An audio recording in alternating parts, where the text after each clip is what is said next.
Yo, what is going on, guys? Welcome back to another video. So it's Thursday, which means it's time for our weekly draft grades where I choose a certain draft. Today we have 2019, and I go through the top 10, grading every single pick based on how good that player is right now, how good I think they can be in terms of potential, and based on their draft spot. You expect different things at first overall versus ninth overall, and then I give a grade for every single player within that top 10. Today we got 2019.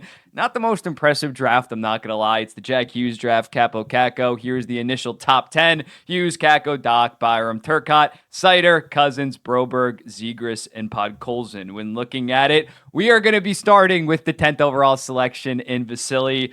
Podkolzin. I'm going to give him a D-, not going to lie. When looking at him, he looked promising back in 2022. He had 26 points in 79 NHL games. Thought, not a fantastic rookie year, but you thought at 20 years old, he's going to take another step. He'll be 35 points in the next year, then 45, then eventually a legit top 6 forward. That didn't really happen. The following season, he only had 7 points in 39 games, and then this year, he's only had 2 points at the NHL level in 19 games, and his AHL numbers really don't blow you out of the water by any stretch either. 28 points in 44 AHL games. So at this point, considering he's turning 23 years old in a month, not saying his career's over, but I'd say probably the best case scenario is a bottom 6 forward, probably a decent scoring line, third liner. I'm not even sure if he's going to become that. When looking at it, they got guys in the 2019 draft like a Hoglander that's already a high impact guy. So Podkolzin, looking like more so of a bust, especially at 10th overall. That is pretty disappointing for the Vancouver Canucks. Hopefully he turns it around, but I can't see him ever really living up to the 10th overall selection. At number 9, Trevor Zegras. I'm going to be giving him a B+. I'm going to trust his first 2 years in the league more so than this most recent year. And even this most recent year, his first stint before his injury, he had a brutal 2 points in his first 12 games. Then after that, he got back on track. He only played 19 more games for the rest of the season because he eventually did break his ankle, but he had 13 points in 19 games. That was more so the Trevor Zegras that we're used to. So on the season, he was about half a point per game in 31 games. He had 15 or 16 points in 31 games. But when looking at this guy, he had 61 points in 75 games in his rookie season, was the Calder runner-up, then had 65 in 81 games. I think that he's more so that player. He is still extremely skilled, just had a down year on an Anaheim Ducks team that could not stay healthy for the life of them. I still think he's going to be maybe not a number 1 franchise center, but I still think he can be a very good second-line center or second-line winger if they do end up moving. He was playing some wing with Carlson and Terry. I still think that he's probably going to return to that 65, 70-point guy. So I think a B+ for him is fair in this slot. Maybe not going to be the franchise center that we thought 2 years ago where you would give him maybe an A, maybe not an A+, but arguably could be the way he was trending after his rookie year, to now a B+ if the Ducks end up getting a 65 to 70-point guy in Trevor Zegras. That's a successful pick overall. 8th overall, Broberg to the Edmonton Oilers. He's going to get a D. When looking at him and Podkolzin, both really haven't made it click at the NHL level. The difference is Broberg actually was pretty great this year in the AHL, especially for a defenseman versus Podkolzin as a forward. He had 38 points in 49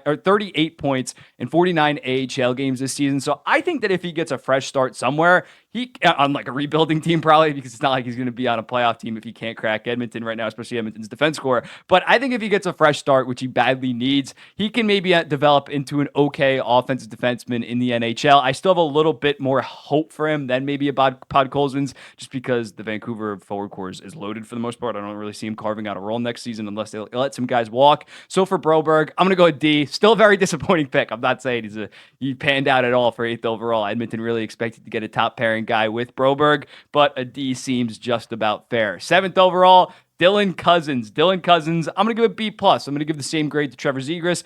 I think I would slightly take him over Trevor Zegras long-term, but I'm going to give him the same grade because, again, draft position does matter, and there's not a massive difference between 7th overall and 9th overall, but I think my slight leaning of Cozens versus 2 picks down, I'm going to give him a B+ as well. You look at him last year, 31 goals, 37 assists for 68 points. Looked like he was emerging, maybe not as their number 1 center, but going to be one of the best second-line centers in the entire NHL behind Tage Thompson on this fantastic 7-year, $7.1 million contract. This year, a lot slower. In his first 39 games this season, he only had 20 points. Did play better in the back half, having 27 points in his final 40. I think similarly to Zegras, he's going to get back to being that 60 to 70 point second line center. And for the Buffalo Sabres, that would be very good for them. I think a B+ is still fair for Cozens. I'm not ready to massively overreact after one down year at only 22 years old. Number 6, 6th overall, Moritz Seider. He gets an A. He definitely gets an A.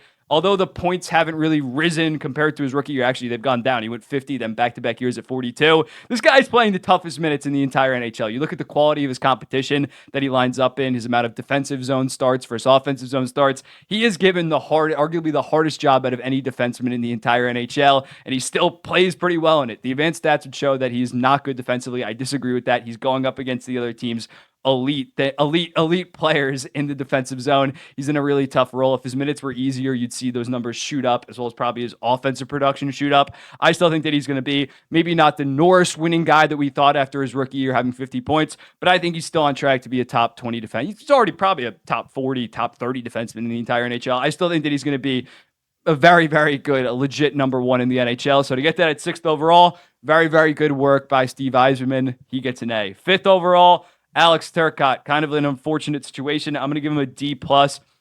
When looking at Turcotte, can't stay healthy for the most part. It's really injuries that kind of derailed him. That's why I got to give him some, I'm not going to go a full F yet because I think he still has been rehabbing from these injuries. Only 4 points in 20 NHL games this year. Did have an okay 29 points in 35 AHL games. But for a top 5 pick at the end of the day, even with the injuries considered, it's unacceptable for the Kings to kind of whiff on this pick, especially when you look at the fact that Seider, Cozens, Zegras, Cole Caulfield, Matthew Boldy, all were available in this range. Bad pick by the LA Kings, but some unforeseen issues eventually did arise that led to him kind of being a bust. 4th overall, to a lesser degree, Bowen Byram has been affected by injuries as well. I'm going to still give him a B+. Some people are really high on Bowen Byram, and I understand because when he did play for the Avalanche in his first 2 seasons, he had 41 points in 72 games, and mind you, this was a defense core that had Cale Makar, Devontae's, Sam Girard. It's a loaded defense core, and I think him getting out of Colorado is honestly good for his development. But he just has not been able to stay healthy. And although he looked better on Buffalo, 9 points in 18 games, I still think a B- is correct just because we haven't seen him really emerge as that legit top pairing guy. And at 4th overall, you are expecting a franchise defenseman or at least a very high end guy. So I think a B+. Not a failure of a pick by any stretch. I still think Byram can be a very good player. He just hasn't shown the consistency season over season, staying healthy, and just his overall play to warrant definitely a B. I think a B, you'd have to be at least a 40 to 50 point top pairing guy at 4th overall. Byram has not shown that in a full season yet, although I think it is maybe capable down the line at 4th overall. 3rd overall, Kirby Dach, C+. Kirby Dach, C+. It's tough, man. I really wish that we saw him play this season. 2 games in his second game towards ACL and MCL, I believe. When looking at it, he had 38 points in 58 games last year in Montreal, so it was looking like he was finally trending to really break out. Then just tears his ACL, which is brutal. So when looking at him, I still think he can be a solid 50 to 60 point guy, second liner for the Montreal Canadiens. It's just tough. And if he is that 50 to 60 point guy, I think you bump him up to a B- or a B. But at this point, coming off a massive injury, it's tough, man. It's tough to give him anything above a C+. When looking at the history of 3rd overalls, there's a lot of fantastic players there. 3rd overall, you're expecting a franchise center, a franchise winger for the most part, and Kirby Dach has not proven to be that. He's not a bust, so I can't give him a C-, D+, D, but I think a C+ right now until we see a full season of him 100% healthy on that Montreal Canadiens team that I think is going to take a step this season. I think a C+ is fair for Kirby Dach. 2nd overall, Kaapo. And looking at Kakko, I give him a D+. I think there is a decent jump up between from 3rd overall to 2nd overall, because 2nd overall, there is absolute killers. When looking at it from 2013 to 2023, the guys that were selected at 2nd overall is Barkov, Reinhart, Eichel, Laine, Nolan Patrick didn't work out, Svechnikov, Kakko, Byfield, Beniers, Nemitz, and Carlson. It is a killer's list. Historically, 2nd overall is fantastic. So although I think Kakko can still be a solid 50-ish point guy if he gets his offense, he was unlucky this year. Do not get me wrong. 13 goals, but only 6 assists in 61 games. He is not this guy that you expect, this difference maker that you expected at 2nd overall. You expected a legit point per game, fantastic 2-way player. So although I'm honestly higher than him than like the basic numbers suggest, it is still a massive disappointment for the New York Rangers. He's 23 years old at this point. You can't hit me with he's going to break out finally. We thought last year when he had 39 points, that was really going to be his breakout. And yes, he battled some injuries this year, But in terms of Kaapo Kakko being a high level, high top of your lineup player, I think maybe those days have passed. I think at this point, best case scenario is probably 55 to 60 point second liner. And even that at second overall is probably like a C plus. I don't think that's ridiculous. Again, those names that I listed, all those guys at the bare minimum look like they're going to be 60 point guys. Some of them are legit superstars in the NHL. So when looking at Kaapo Kakko, he's not as bad. I gave him a D plus. He's obviously not. He's much better than Podkolzin, Broberg, and Turcotte. Do not get me wrong, but the difference between second overall and fifth overall and eighth overall and 10th overall is just massive in the NHL draft, and draft position needs to be factored in with these lists. Lastly, Jack Hughes at first overall. I'm going to give him an A. I know some people might say A plus just because he is the best player in the draft. They selected him first overall for a reason. He's the best.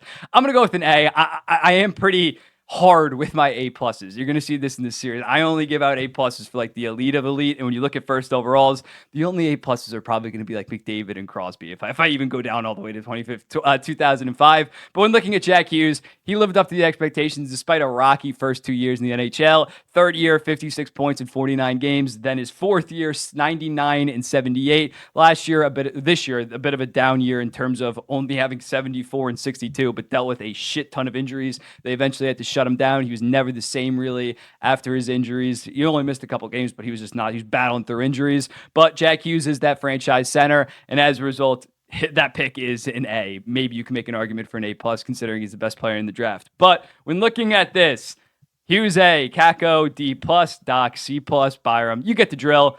Those are my grades for this draft class. Let me know in the comments.